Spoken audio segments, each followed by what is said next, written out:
Food acts as a fuel for human body, यानी कि human body को रोज़ाना specific amount of food required है ताकि वो अपने नॉर्मल फंक्शंस परफॉर्म कर सके। चलना फिरना, एक्सरसाइज करना, लर्निंग का प्रोसेस है, इन सारे फंक्शंस को परफॉर्म करने के लिए हमारी बॉडी को specific amount of energy required है और वो एनर्जी बॉडी को मिलती है फूड से। अब डिफरेंट एज ग्रुप्स को different amount of food required होता है डेली हम, और डिफरेंट अमाउंट ऑफ कैलोरीज। अब जैसे कि आपको पता है कि जो फूड है वो कंपोजिशन है किसकी, कार्बोहाइड्रेट्स की, प्रोटीन्स की, फैट्स की, मिनरल्स और वाइटामिन्स की। तो ये कहना गलत नहीं होगा कि हमारी बॉडी को specific number of carbohydrates, proteins, fats, minerals और वाइटामिन्स की ज़रूरत होती है डेली। आज जिस टॉपिक पे मैं बात करने जा रही हूँ वो है इंटरमिटेंट फास्टिंग। इंटरमिटेंट फास्टिंग क्या चीज़ होती है, इसके क्या फ़वाइद हैं, किन लोगों को इंटरमिटेंट फास्टिंग जो है वो बहुत ज़्यादा पॉजिटिव इफ़ेक्ट्स देती है और कौन लोग हैं जो इंटरमिटेंट फास्टिंग नहीं कर सकते। इंटरमिटेंट फास्टिंग होती क्या है, इसका मकसद क्या होता है। इंटरमिटेंट फास्टिंग जो होती है उसमें आप अपनी बॉडी को सिस्टमेटिकली स्टार्व करते हैं long enough to begin fat burning, यानी कि आप 2 मील्स के दरमियान इतना ब्रेक देते हैं कि आपकी बॉडी जो है वो बॉडी में जो स्टोर्ड फैट है उसको बर्न करना शुरू कर देती है। अब ये जो इंटरमिटेंट फास्टिंग है, it is not made for everyone, it is not suitable for everyone, लेकिन अगर इसे प्रॉपर तरीके से किया जाए तो इसके बहुत सारे बेनिफिट्स हैं, जिसमें ये डायबिटीज़ को मेंटेन करता है, ब्लड प्रेशर को लो करता है, इसके अलावा वेट कंट्रोल में तो ये इट्स वेरी गुड टेक्निक, और इसके अलावा कॉग्निटिव, ब्रेन के कॉग्निटिव फंक्शंस को इम्प्रूव करता है, ब्रेन की ओवरऑल हेल्थ को इम्प्रूव करता है। इंटरमिटेंट फास्टिंग किस तरह से इतनी बेनिफिशियल है। जैसा कि आप सब जानते हैं कि carbohydrates is the main source of energy for human body, यानी कि ह्यूमन बॉडी जो है वो कार्बोहाइड्रेट्स को सबसे ज़्यादा इस्तेमाल करती है as a source of energy to perform normal functions. अब होता क्या है कि फूड में मौजूद जो कार्बोहाइड्रेट्स हैं उन्हें हमारी बॉडी ब्रेक डाउन करती है इनटू ग्लूकोज। ग्लूकोज जो है वो सिंपल शुगर्स होते हैं, यानी सिंपलेस्ट फॉर्म ऑफ कार्बोहाइड्रेट्स जो है वो हो जाती है ग्लूकोज। अब ग्लूकोज जो है वो स्मॉल इंटेस्टाइन्स में से की वॉल्स में से एब्जॉर्ब होकर ब्लड स्ट्रीम में आ जाती है, खून में आ जाती है।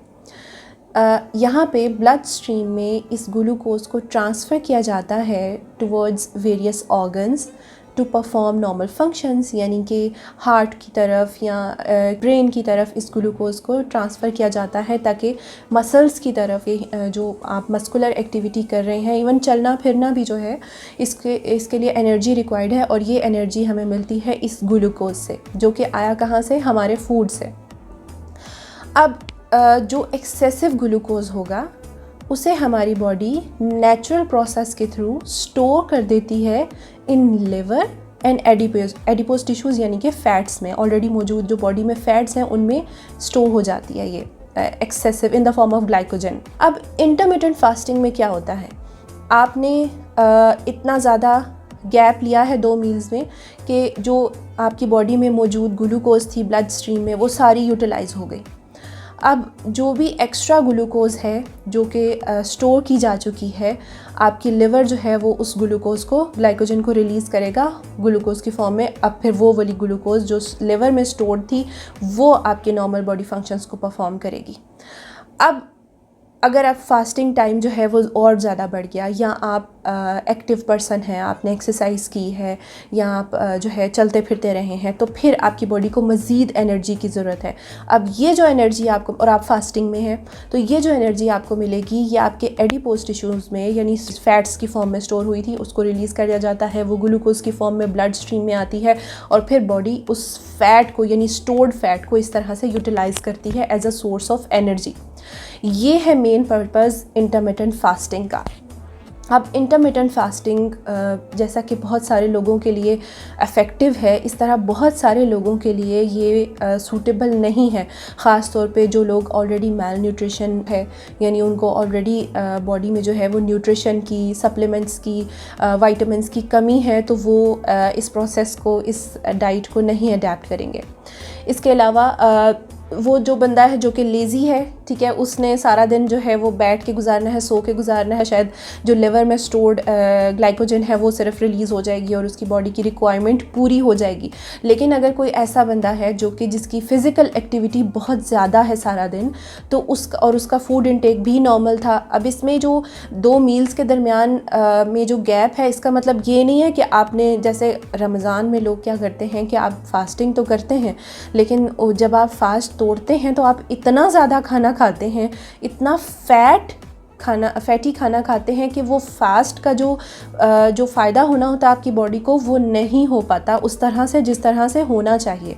तो आपने अपनी कैलोरीज़ को, डेली कैलोरीज़ को डिवाइड करना है इस तरह से, यानी कि अगर आप 1000 कैलोरीज़ पर डे ले रहे हैं तो आपने इस तरह से डिवाइड करना है कि ज़्यादा कैलोरीज़ ना हो जाए, फिर फास्टिंग करने का कोई फ़ायदा नहीं होगा ऐसा।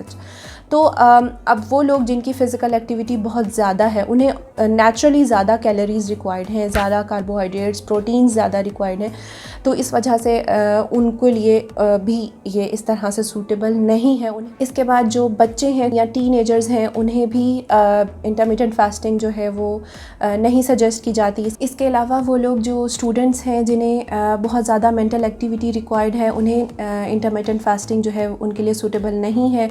ब्रेस्ट फीडिंग मदर्स हैं या प्रेग्नेंट लेडीज़ हैं, उन्हें नहीं करनी चाहिए इंटरमिटेंट फास्टिंग। इसके अलावा अगर आपका शुगर लेवल जो है वो कंट्रोल नहीं होता, लो हो जाता है, तो भी आपको इंटरमिटेंट फास्टिंग जो है वो बहुत ध्यान से करनी है। वो लोग जिन्हें ईटिंग डिसऑर्डर्स हैं, उन्हें इंटरमिटेंट फास्टिंग सूटेबल उनके लिए नहीं है बिल्कुल भी।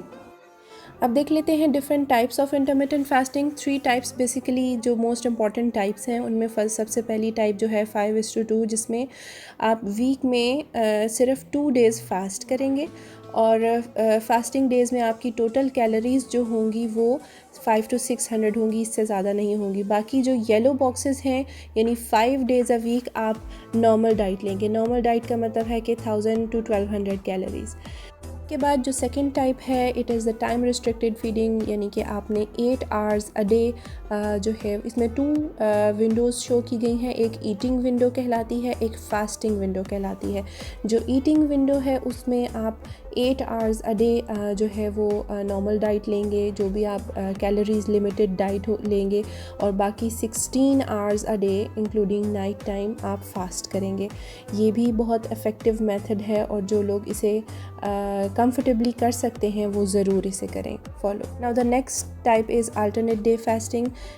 इस टेक्निक में आपको अल्टरनेट डेज़ में फ़ास्ट करना होता है और अल्टरनेट डेज़ में फिर आप नॉर्मल डाइट ले सकते हैं। कैलोरी लिमिटेड डाइट्स हैं जो कि रिस्ट्रिक्टेड कैलोरीज़ आपने लेनी है, 500 to 600 कैलोरीज़ फास्टिंग डेज़ में, और बाकी अल्टरनेट डेज़ में आप नॉर्मल डाइट प्लान अपना फॉलो कर सकते हैं।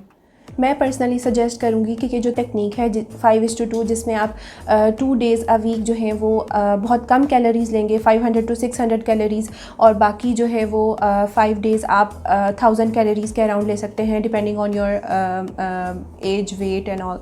तो आप ये वाला जो टेक्निक है, इट इज़ क्वाइट इफ़ेक्टिव, क्योंकि इसमें ये जो है आप अपनी बॉडी को कम्प्लीटली स्टार्व नहीं कर रहे होंगे। ये ध्यान रखना है कि वो जो 2 डेज़ हैं वो कंसेक्यूटिव नहीं होने चाहिए, तो वो उनमें आप जो है फ़िज़िकल एक्टिविटी बहुत कम कर सकते हैं, ठीक है। और जो बाकी जो 5 डेज़ हैं उनमें आप स्ट्रेनुअस एक्टिविटी कर सकते हैं, ताकि बॉडी में बैलेंस बना रहे। अगर आप कोई ऐसा प्रोसेस फॉलो करते हैं, कोई ऐसा मील प्लान फॉलो करते हैं जिसमें आप बहुत एक्सट्रीमली अपनी बॉडी को स्टार्व करते हैं, तो बिलीव में it is not good for your overall health.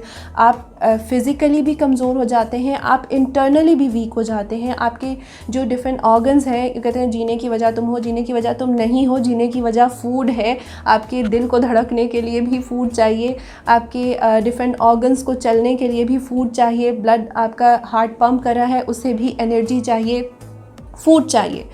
तो कोई ऐसी टेक्निक जिसमें आप अपने आप को सिवियरली स्टार्व कर रहे हैं, कोई ऐसा मील प्लान है, आप 10-15 दिन उसे फॉलो करेंगे, हो सकता है आपने 1 महीने में 10 किलो वज़न कम कर लिया। उससे हमें जो बेनिफिट मिले, हम वापस अपनी रूटीन पे आएंगे, हमारे वो रिवर्स हो जाएगा, दोबारा से वेट गेन। बहुत सारे लोग ये शिकायत करते हैं कि वेट गेन हो गया। अब उससे सिर्फ वेट गेन नहीं होता, बाकी बहुत सारे हेल्थ प्रॉब्लम्स आ जाते हैं। आपकी बॉडी जो है वो मैल नरिश्ड हो जाती है, विटामिन्स मिनरल्स की कमी हो जाती है, जो कि बहुत डेडली होती है। तो आपने ऐसी रूटीन फॉलो करनी है जो आप सारी ज़िंदगी फॉलो कर सकें। तो आप देखेंगे कि इंटरमिटेंट फास्टिंग से सिर्फ वेट लॉस नहीं होता बल्कि आपकी बॉडी को ओवरऑल हेल्थ बेनिफिट्स मिलते हैं। मैंने बहुत सारे लोगों को ऐसे देखा है कि जो खाने के दरमियान 2 मील्स के दरमियान कुछ नहीं खाते पानी के अलावा, और वो भी यही तरीका है फास्टिंग का। उससे आपका वेट गेन कभी भी नहीं होता।